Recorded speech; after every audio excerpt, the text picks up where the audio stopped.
नमस्कार, मैं डॉक्टर सौरभ पटेल, नवजात शिशु एवं बाल रोग विशेषज्ञ। आज हम बात करेंगे चिकन पॉक्स और उसकी वैक्सीन के बारे में। चिकन पॉक्स से चेहरे पे, सीने पे, पेट में लाल रंग के दाने हो जाते हैं और कई बार उनमें पानी भर जाता है, क्लियर फ्लूइड, पानी जैसा भरा हुआ होता है।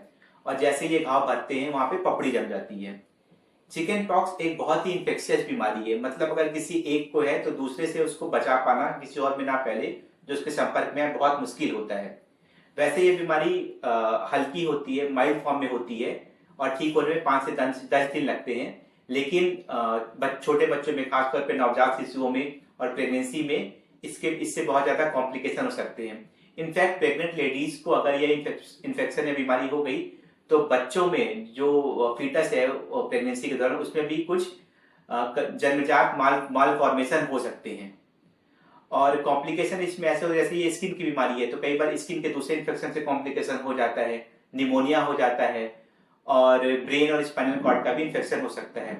और वेरिसेला जोस्टर एक वायरस होता है, तो जिनको चिकन पॉक्स का इन्फेक्शन हो जाता है उनके शरीर में ये वायरस आ जाता है और भविष्य में अगर इम्यूनिटी कम होती है तो उस वायरस से भी इन्फेक्शन हो जाता है। तो इससे बचाव कैसे किया जाए? तो बचाव, अगर आप संपर्क में आ गए तो बचा पाना अपने आप को इससे बहुत मुश्किल है। बचाव इसका वैक्सीनेशन ही है और इसकी पहली वैक्सीन 15 माह पे लगती है और दूसरी 2 डोज लगती है। दूसरी डोज 3 से 6 माह के बाद लगानी होती है। लेकिन अगर बच्चा बड़ा हो चुका है या 12 साल से ऊपर का है तो एक डोज आज लगेगी और दूसरी डोज में 1 महीने का, 4 हफ्ते का गैप रखना होता है। वैक्सीन लगने की वजह से कई बार जहां पे वैक्सीन लगी होती है दर्द होने लगता है, हल्की लालिमा हो जाती है, हल्की सूजन आ जाती है, लेकिन साथ साथ कई बार हल्के दाने भी आ जाते हैं, लेकिन बहुत माइल्ड फॉर्म में होते हैं। तो इस दौरान कोशिश करनी चाहिए अगर हमको दाने हैं तो दूसरों के संपर्क में ना आए, जिससे दाने दूसरों को ना फैले। हालांकि दाने बहुत माइल्ड फॉर्म में होते हैं और ना के बराबर, जैसी बीमारी होती है उसके बराबर ऐसा प्रभाव नहीं पड़ता है। लेकिन सब कुछ वैक्सीनेशन होने के बावजूद 1% लोगों में तब भी यह बीमारी हो सकती है। इसके साथ साथ हमको ये भी पता होना चाहिए कि वैक्सीन किसको नहीं लगवानी चाहिए। हमने पहले बात की, वैक्सीन प्रेगनेंसी के दौरान बिल्कुल नहीं लगवानी चाहिए। उन लोगों को जिनकी बॉडी की इम्यूनिटी कम है या जिनके परिवार में कम इम्यूनिटी की समस्या है। इम्यूनिटी किसी वजह से भी कम हो सकती है, कोई दवाई की वजह से कम हो सकती है, किसी बीमारी की वजह से भी कम हो सकती है।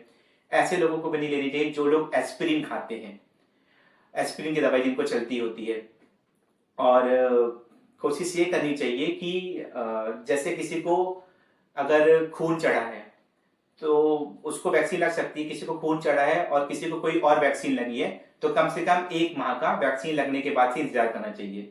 आशा करता हूँ वेरिसेला या चिकन पॉक्स के बारे में आपको ये जानकारी पसंद आई होगी और अपने आप को और अपने बच्चों को आप इससे सुरक्षित करने का उपाय करेंगे। धन्यवाद।